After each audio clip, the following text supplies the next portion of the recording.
So, you've made it through the Blender video or the Blender part of my breakdown video, and now you've come to the more exciting After Effects part of the video, and I have made it too to the After Effects part of the video because when I was recording the last part, Camtasia Studio told me that there is a problem with memory. Although I have 32 gigabytes of RAM installed on the laptop, and I still had around 200 gigabytes of space on my SSD. And I only could solve it by deleting some old stuff on my laptop. And yeah, I thought already that I had to re-record everything. And I was pretty much at the point of crying, but not so much crying in the sense of the tears are running down my face, but rather in the sense of that I'm about to shout very loud and potentially do some harm to my laptop because that was pretty frustrating. So again, if you can suggest me good recording software, I would be very thankful for some advice if you can point me in a good direction. And what I also wanted to mention is that I thought about recording some games like Age of Empires 2 or Stronghold Crusader or Command and Conquer Generals. So basically some of the classic RTS games. Maybe also some newer stuff, but mainly that. And it would be cool if I could also record games, because some people told me that there's special software just for games, and most screen software can't record games. But other people have told me, no, you can record games as well with normal screencast software. But I'm not an expert in that kind of matter, so if you can point me in the right direction, I would be very thankful for that. And yeah, it would be cool if you could do that. But now let's get into the tutorial or breakdown of the scene. And let's start from top to bottom with the scan lines. Let's go to the effects panel. And yeah, what I've basically been doing is adding a black layer and then scanline effect to it, or the grid effect to it, and I put the mode to subtract. And yeah, if I put this to a smaller value, now this is 2000, and I put it to, let's say, 400, you can see that I'm also getting a grid here. And if I put it to a very small value, like let's say 8 or something, you can see that I'm having this grid here. But of course I didn't want to have that. Although it's also kind of interesting if you get a grid like that. But I was going for these scan lines that kind of mimic an interlaced effect, which you would probably get, or which you would most likely get from an old VHS recorder. And yeah, that much about that. Then we have this text down here. There's not much to say about it. The font is VCR-OSD Mono. If you want to have that, you can Google for it on the internet. You can get it for free. I also used the glow effect on it, but I think it was a little bit overboard. Because, normally when you get footage from a recorder, you wouldn't have this glow, but I thought it kind of looks cool, so I left it in. But I think it would be more realistic without it. Okay, but that's much about it. Then we have this red dot that you cannot see right now, but you can see now. I basically just created a mask with the ellipse tool and hold the shift button so that it becomes a circle. Then I put it on the right place. Again, use the glow effect, but I think I could have done without it again. And I used a mosaic on it so that it gets this kind of blocky, pixely look to it. And I left the aspect ratio 16 to 9. 320 to 180 is the same as 16 to 9. Because I wanted to have square pixels, so I had to use the resolution or the aspect ratio of the video, basically, or of the layer that I created. But it would also be interesting to have pixels that are not square ratio, because when you've been recording for TV, there was basically NTSC, which was used in America, and then there was PAL, or some say PAL, but I think it's called PAL. And that's basically what most countries in Europe have been using. And they had a different frame rate. One was 25, the other was about 30. based on the electrical system that we had. One at 50 hertz, the other at 60 hertz. And yeah, there were several modes of it because we had different aspect ratio, different pixel aspect ratio, different bit rates, and so on. And there were not only two modes, but if you combine all PAL and NTSC modes, there were about 20 to 30. So if you want to go exotic, you can do that. And you have to basically multiply by 4 and by 3, for instance, if you want a pixel aspect ratio of 4 to 3. Or what you could also do is just creating it in a simple or in a separate composition. Yeah, but that much about it.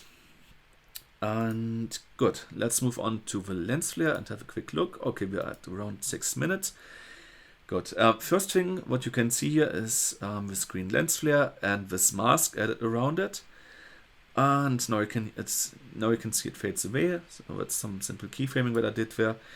And let me explain why I've added this mask to it. So basically, if I remove the mask, you can see that there is this lens flare going on around here. And I just felt that this is a little bit overboard.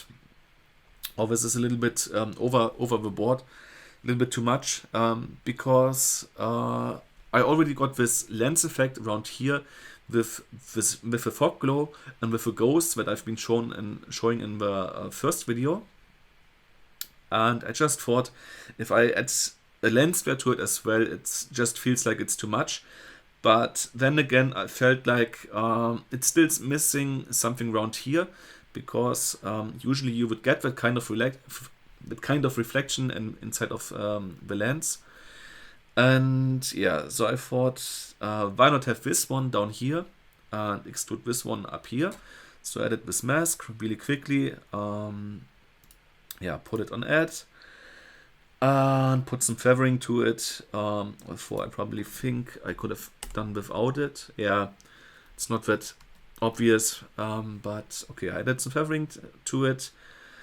And yeah, then I keyframe the opacity of it. So also very simple here.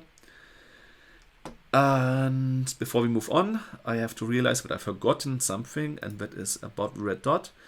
Because as you can see, this one is blinking, so it's either off or it's turned on. And how did I do that? Basically very easy again. I did some keyframe animation on the opacity, and every even one, like 2, 4, 6, and 8, got a value of 0. And all the uneven ones, like 1, 3, 5, 7, and so on, they got a value of 100. And to not have interpolation between them, so that it's going from 0 to 50 to 100 and so on, I basically just selected the keyframes, and then I did a right click on them, and you have to go to keyframe interpolation, and the interpolation mode has to be set to hold. In Blender we have the 2, but it's not called hold, it's called constant keyframes. So if you want to do something in Blender where things are jumping from one image to the other, because you maybe want to create a stop motion effect or something like that, you have to use constant keyframes, and here in After Effects it's called hold. And now it's blinking, so that it's either off or on. Okay, right. Good, that much about that. Then this is just some video footage that I've put over it. Let me quickly show that. Yeah, it's basically stuff like that. So it's just black and white basically, and yeah, this is just several videos that are basically the same. So yeah, we have some effects on it, or we do serve as an effect for me. And to get rid of the black, I set them to screen. And then what I also did is going to the transform again, and I set the opacity to low values. This one is 24, but still pretty high. But this one is, I think, about 3 or 4. Let me see, yeah, it's 3%. And I basically just did that. And then what I also did here is I added a tint to it to give it some orangish look. so that you get some sepia effect that you would also get on old images. And I thought this is much more realistic than having it plain white. And yeah, that's basically it. And then there's just two other things that I quickly want to show, and that is these two adjustment layers. They basically both do the same. They are basically the stripe that you can see pretty obviously here. So that is the stripe going through the image. Some artifact that I basically created, and this is also very easy. I just had to scale the adjustment layer down to a small value on the y-axis, so that it's only a strip, and then I added a displacement map to it, which offsets the pixels. So this is the same, and it's repeating, that's why I have it 2 times. Now yet starting again. And then what you can also see, and this is the last thing that I want to show, is another adjustment layer that I added. And this is a waveform that I created on it. And what this adjustment layer does is basically creating an offset between the upper part and the lower part of the video, and it's also crossing the video. And I've synchronized these two, so these two with this one, that we're aligning with each other. And this waveform basically just does this effect that you can see pretty obviously on the neck of a guitar in this frame. And yeah, basically you can see I used a pretty wide width or a pretty big width value of 1000. But as always, I would suggest you to play around with things. And yeah, that's basically how I learned After Effects. On the one hand, I've been watching videos by videocopilot.com on the internet. And the other thing how I learned After Effects is by basically adding in adjustment layers and photos and video strips and so on. And then going through all the blending modes and adding effects on them and playing with the values. And you would be astonished at how fast you can get to really nice results if you use the right effects on your video footage or on your footage in general, and play around with the values. So I really would suggest that if you're new to After Effects, just add some effects, even if you don't know what they do, or especially if you don't know what they do. Play around with the values, and yeah, you will see that just with a handful of effects you can get a wide variety of things that you can do. And yeah, that's basically it. Have fun playing around in After Effects. I hope you could learn something from this video. Maybe it was interesting.